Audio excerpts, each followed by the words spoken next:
সিরিয়ার জমিনে সিদ্দিক আকবর তিনি ব্যবসা করার জন্য গেলেন, ব্যবসা করলেন, কত সুন্দর লাভ করলেন। এবার বিশ্রামের জন্য রাত্রি বেলায় যখন তিনি ঘুমের ঘরে গেলেন, ঘুমের ঘরে গেলেন, ঘুম যাচ্ছেন, যখন তিনি আরামের মধ্যে বিশ্রামের মধ্যে আছেন, তিনি হঠাৎ করে রাত্রে ঘুমের মধ্যে স্বপ্ন দেখলেন আকাশের চন্দ্র সূর্য যেন এসে তার সিনার মধ্যে যেন বাড়ি খাচ্ছে। জোরে বলুন সুবহানাল্লাহ। আল্লাহু আকবার বলুন তো দেখি, আরো জোরে বলতে হবে। কি বাড়ি খাচ্ছে? চন্দ্র এবং সূর্য। সিদ্দিক আকবর স্বপ্ন দেখলেন, খাবি দেখলেন আকাশের চাঁদ সূরজ ওনার শিরার মধ্যে বাড়ি খাচ্ছেন। উনি ঘুম থেকে সজাগ হয়ে অবাক হয়ে গেলেন, আশ্চর্য হলেন, কি দেখলাম? আসলাম ব্যবসা করার জন্য, কিন্তু স্বপ্ন দেখলাম চন্দ্র সূর্য আমার সিনার মধ্যে বাড়ি খাচ্ছে। এই কি দেখলাম, এই কি দেখলাম? এই স্বপ্নের তাবির আমি কার থেকে জানবো? কে আমাকে স্বপ্নের তাবির স্পষ্ট করে বলবে? তিনি গেলেন একজন পাদ্রীর কাছে, একজন গণক, একজন জ্যোতিষ, একজন তাওরাত জবুর ইনজিল কিতাবের পণ্ডিতের কাছে তিনি চলে গেলেন। সেখানে গিয়ে যখন তিনি দাঁড়াইলেন, বললেন, জনাব আপনার কাছ থেকে আমি একটি স্বপ্নের তাবির জানার জন্য আমি এখানে আসলাম। এই কথাটা সিদ্দিক আকবর জবান থেকে বাহির করা মাত্র ওই মানুষটি বসার থেকে দাঁড়িয়ে চিৎকার দিলেন, হুজুর আপনার এই স্বপ্নের তাবির বলার জন্য এই জমিনে আমি 40টি বছর পর্যন্ত বসে আছি। জোরে বলুন সুবহানাল্লাহ। আল্লাহু আকবার বলুন। হুজুর আপনাদের আসবেন এটা আমি জানতাম, হুজুর আপনাদের আসবেন একটি স্বপ্নের তাবির জানার জন্য, এটা আমি আগেও জানি। কারণ মূসা আলাইহিস সালামের উপর তাওরাত নাজিল হলো, এই তাওরাত কিতাবে স্বপ্নের কথা রয়েছে। জবুর কিতাব দাউদ আলাইহিস সালামের উপর নাজিল হলো, এই স্বপ্নের কথা জবুর কিতাবে নাজিল রয়েছে। এই স্বপ্নের কথা ইনজিল কিতাবে ঈসা নবীর উপর নাজিল হলো। কারণ যিনি নাকি আমার কাছে একটি স্বপ্নের ব্যাপারে জানতে আসবেন, নিঃসন্দেহে তিনি চন্দ্র সূর্য দেখে আসবেন। আর আমি জানি যিনি এই স্বপ্ন দেখবেন তিনি আখির জামানার নবীর প্রধান খলিফা হবেন। জোরে বলুন সুবহানাল্লাহ। চিৎকার দিবেন আল্লাহু আকবার। বলুন ঈমান দেওয়ার মালিক কে? আরো জোরে বলুন কে? আমরা ঈমান চাই কি না? ঈমান কি কর্ণফুলী নদীতে ভাসি আসে? সিদ্দিক আকবর ওই জ্যোতিষ ব্যক্তির সামনে দাঁড়াইলেন, গণকের সামনে। তিনি বললেন যে জানাব আপনার নাম কি? আমার নাম আবু বকর। আপনি আসলেন কোথা থেকে? আরব থেকে। কেন এসেছেন? ব্যবসা করছেন। ওই পাদ্রী বলেন, ওই জ্যোতিষ ব্যক্তি বলেন, জানাব আমি আপনাকে কি বলবো শুনুন। এই যে তাওরাত জবুর ইনজিল কিতাব রয়েছে, এই কিতাবের মধ্যে আপনার স্বপ্নের কথা রয়েছে। কারণ যিনি নাকি মক্কা শরীফ থেকে আসবেন ব্যবসা করার জন্য সিরিয়ার মাটিতে, তিনি যদি সিরিয়ার ব্যবসার জন্য যদি চন্দ্র সূর্য স্বপ্ন দেখে, এই কিতাবের মধ্যে লেখা আছে তিনি আখির জামানার নবীর খলিফা হবে। কারণ আর মাত্র 3টা দিন বাকি রয়েছে, আপনি আখির নবীর কদমের মধ্যে বড় চিরে মুসলমান হতে যাচ্ছেন। জোরে বলুন সুবহানাল্লাহ। কি হতে যাচ্ছেন? মুসলমান। সিদ্দিক আকবর বলেন, ব্যবসার মধ্যে এত তৃপ্তি পাইনি, এই সংবাদ পেয়ে যে খুশি হয়েছে। সুবহানাল্লাহ। সিদ্দিক আকবর তিনি কেমন ব্যক্তি? সিদ্দিক আকবর ব্যবসাগুলা গুছাই নিয়ে তিনি মক্কার পথে রওনা হলেন। আসবেন আমার নবীর কাছে, আসতেছেন ঈমান আনার জন্য, কলমা শরীফ পড়ার জন্য, মুসলমান হওয়ার জন্য তিনি আসতেছেন। আমার নবী এদিকে বলে দিয়েছেন যে সাইয়েদনা আবু বকর আসতেছেন। সুবহানাল্লাহ বলে। আমার নবী গায়েব জানে কি জানে না? নবী গায়েব জানে, এগুলো বারবার বলতে হয় শয়তানদের কারণে। আর নবী অর্থ হচ্ছেই তো গায়েব কি খবর দেনে। নবী, নবী শব্দের কিয়াসুল লুগাত খুলে দেখুন, নবী का माना ये है गायब की खबर देने वाला। সিদ্দিক আকবর আসতেছেন মুসলমান হওয়ার জন্য। তিনি কলমা শরীফ পড়ে মুসলমান হওয়ার জন্য নবীর কাছে আসতেছেন। মনে মনে তিনি বললেন, আমি নবীজির কাছে যাব, কদমে চুমা খাবো, হাতে চুমা খাবো, নবীজির কপালে চুমা দেব, নবীজিকে জড়াইয়ে ধরবো, নবীর জুতা মোবারক আমার চোখে নেব, আমার মাথার তালুতে নেব। কিন্তু মুসলমান হওয়ার আগে আমার নবীকে আমি বলবো, ইয়া রাসূলুল্লাহ, আমি যে আপনার কাছে এসেছি, একটা অলৌকিক ঘটনার বর্ণনা আপনি আমার কাছে দেন। যদি দেন আমি অচিরেই কলমা শরীফ পড়বো। আপনারা বলেন সিদ্দিক আকবরের মনের খবর নবী জানে কিনা? আল্লাহর প্রিয় নবী সিদ্দিক আকবরকে এইভাবে দুই হাত টান দিয়ে বলেন, আবু বকর তুমি আমার কোলে আসো, কলমা শরীফ পড়াইবার জন্য আমি রাসূল অপেক্ষায় রয়েছি। সিদ্দিক আকবর বলেন, ইয়া রাসূলুল্লাহ, ইয়া হাবিবাল্লাহ, আমিও কলমা পড়ার জন্য আসতেছি। হুজুর, কলমা আমাকে পড়াইবার আগে আর আমি পড়ার পূর্বে একটি মুজিজা অলৌকিক ঘটনা আপনি বর্ণনা করুন। আল্লাহর নবী বর্ণনা দিচ্ছেন, আবু বকর তুমি সিরিয়ার মধ্যে ছিলে, ব্যবসা বাণিজ্য করে রাত্রে যখন তুমি ঘুমিয়েছিলে, ওই ঘুমের ঘরে তুমি চন্দ্র সূর্য স্বপ্ন দেখেছিলে। চন্দ্র সূর্য যখন তোমার সিনাই পাড়ে খাচ্ছিল, আমি রাসূল তখন তোমার পাশে দাঁড়ানো ছিলাম। জোরে বলুন না সুবহানাল্লাহ। সিদ্দিক আকবর বলেন, ইয়া রাসূলুল্লাহ, এই কথা আমি ছাড়া আর কেউ জানে না, ওই পাদ্রী ছাড়া আর কেউ জানে না। আপনি কি করে বলতে পারলেন? হুজুর আর বিলম্ব নয়, আমাকে আপনি পড়াই দেন। আশহাদু আল্লা ইলাহা ইল্লাল্লাহু ওয়াহদাহু লা শারীকা লাহু ওয়া আশহাদু আন্না মুহাম্মাদান আবদুহু ওয়া রাসূল। আল্লাহুম্মা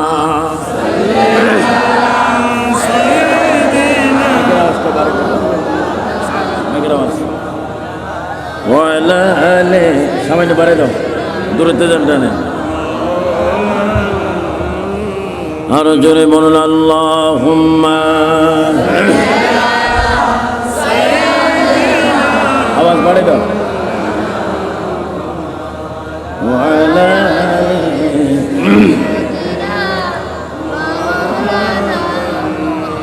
উড়ে যা রে বাংলার হাওয়া, উড়ে যা রে মদিনা, এ আশিকদের সালাম দিও, নবীজির পাকের আওয়াজ।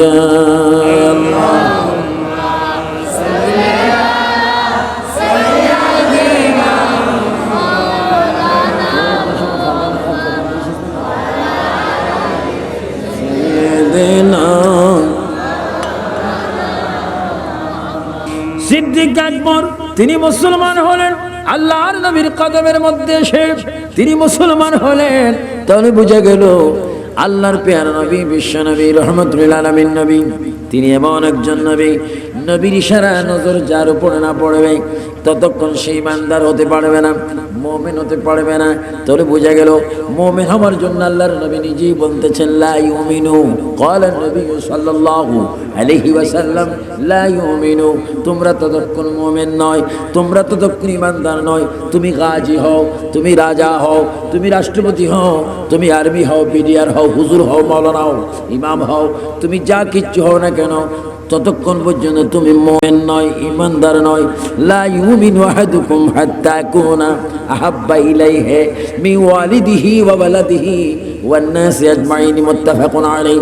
আল্লাহর নবী বলেন, তোমরা ততক্ষণ পর্যন্ত কেউ ইমানদার নয় যতক্ষণ পর্যন্ত তোমরা তোমাদের মা থেকে, তোমাদের বাবা থেকে, তোমাদের নিজের জীবন থেকে, তোমাদের সম্পদ থেকে, যতক্ষণ আমি রাসূলকে ভালো না বাসবে ততক্ষণ তোমরা ইমানদার নয়। তাহলে বোঝা গেল সিদ্দিক আকবরের অন্তরের মধ্যে আমার নবীর ভালোবাসা ছিল কি ছিল না? আরো জোরে ছিল কিনা? আমরা নবীর ভালোবাসা চাই কিনা? দুই হাত তুলে বলে চাই কিনা? বলেন নবীর ভালোবাসার নাম ঈমান।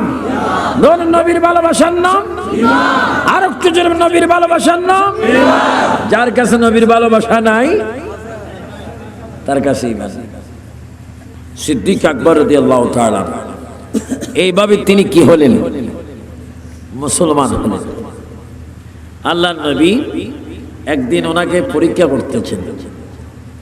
নবীজির হাত মোবারক থেকে একটি আংটি মোবারক নবীজি বাহির করলেন। জোরে বলেন কি মোবারক? আল্লাহর নবী রহমতুল নবী তিনি একদিন সাইয়্যিদনা আবু বকর সিদ্দিক রাদিয়াল্লাহু তাআলা কে ডাক দিলেন, আবু বকর তুমি এইদিকে আসো। আল্লাহ রাসূল যখন ডাক দিলেন তিনি আসলেন। ইয়া রাসূলুল্লাহ, ইয়া হাবিবাল্লাহ, আমাকে কেন আপনি ডাক দিলেন? আবু বকর, আমার নিজের ব্যবহারকৃত এই আংটি তোমার হাতে আমি দিলাম, এই আংটি নিয়ে তুমি একটি স্বর্ণকারের কাছে চলে যাও। স্বর্ণকারকে বলবে আমার আংটির মধ্যে যেন আমার আল্লাহ তাআলার নামটা সুন্দর করে লিখে দেয়। জোরে বলুন সুবহানাল্লাহ, আল্লাহু আকবার, আর জোরে আল্লাহু আকবার। কার নাম? আল্লাহর নাম। জোরে বলুন কার নাম? কিসের মধ্যে?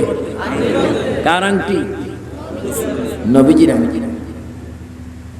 এটা আংটি নয়, আংটি মুবারক। আংটির মধ্যে আল্লাহ তাআলার নামটা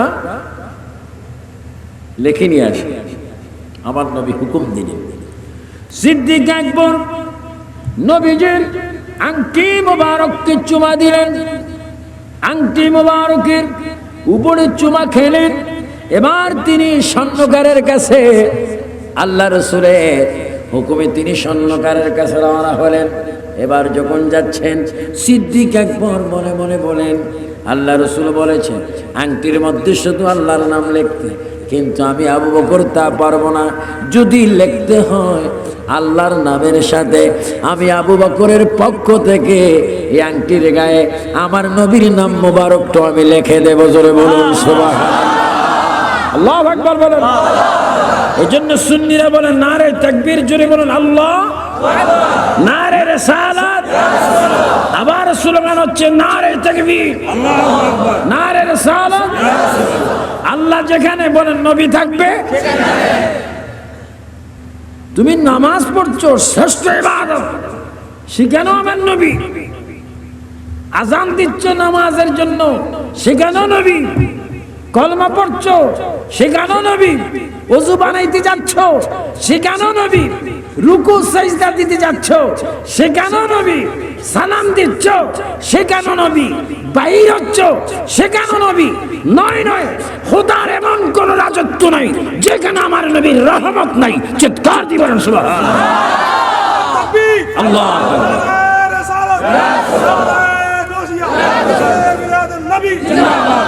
এজন্য আমরা নবী চাই কি চাই না?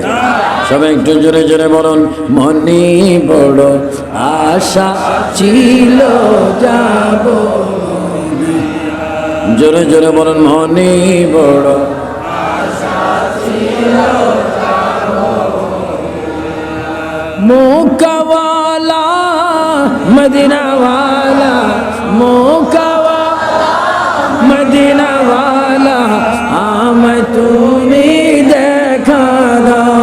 মুকাওয়ালা মদিনাওয়ালা, আমায় তুমি দেখা দাও। মনে বড় আশা ছিল যাব। সুবহানাল্লাহ বলেন সুবহানাল্লাহ। আপনারা কি মদিনা শরীফ চান কিনা? যাওয়ার দরকার আছে কিনা? নেওয়ার মালিককে, আরো নেওয়ার মালিককে বলেন। উসিলা হচ্ছে মুহাম্মাদুর সুবহানাল্লাহ।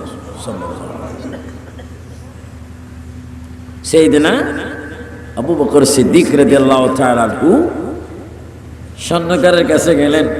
ও স্বর্ণকার ভাই, আমি আপনার কাছে দামিময় একটি আংটি নিয়ে এসেছি। এই আংটি হাতে নিতে এবং হাতে নিয়ে খুব সম্মানের সহিত আংটিটা রাখবেন, কারণ এটা রহমতুল আলামিনের আংটি মোবারক। এই আংটি যার তার না, এই আংটি হচ্ছে আল্লাহর বন্ধু যিনি, কাবার কাবা যিনি, আটখানা বেহেশতের মালিক যিনি, হাউজে কাউসারের মালিক যিনি, ওই নবীর আংটি আমি তোমার হাতে দিচ্ছি। সিদ্দিক আকবর, আমি কি করব?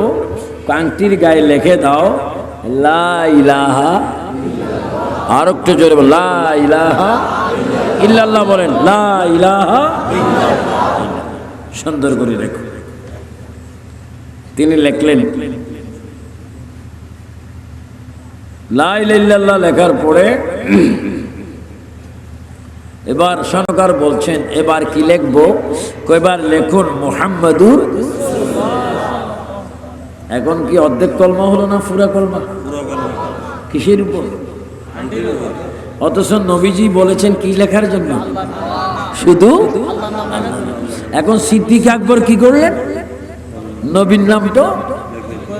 আর আমরা দুরূদ শরীফ নিয়ে ফাড়াফাড়ি করি, আজানের আগে চলবে কি চলবে না। দুনিয়াতে মার্কেট থেকে ডেলিভারি হয়ে আসছে, চলবে কি চলবে না বলার জন্য নাকি প্রাইভেট শয়তান? হ্যাঁ, আল্লাহ বলেন যখনই পারো নবীর দুরূদ পড়ো, পড়তে থাকো, কারণ যেই দুরূদ যে যত বেশি পড়বে হাসরের ময়দানে সে নবীর কাছে তত নিকটে থাকবে। যেরকম সুবহানাল্লাহ। গেলেন, কলমা শরীফ লিখলেন, আংটি মোবারক নিয়ে আসতেছেন নবীজির কাছে।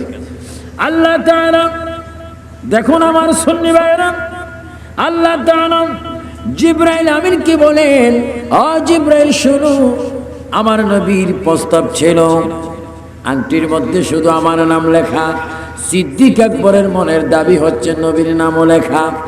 হ্যাঁ জিবরাইল, যে আবু বকর আল্লাহর নাম থেকে নবীর নাম আংটির থেকে বাদ দেয়নি, আমিও আল্লাহ তোমাকে দিয়ে একটা শিক্ষা দিয়ে দিচ্ছি, যে আবু বকর আল্লাহর নাম থেকে নবীর নাম বাদ দেয় না, আমি আল্লাহ বলছি নবীর নাম থেকে আবু বকরের নামটা বাদ দেব না।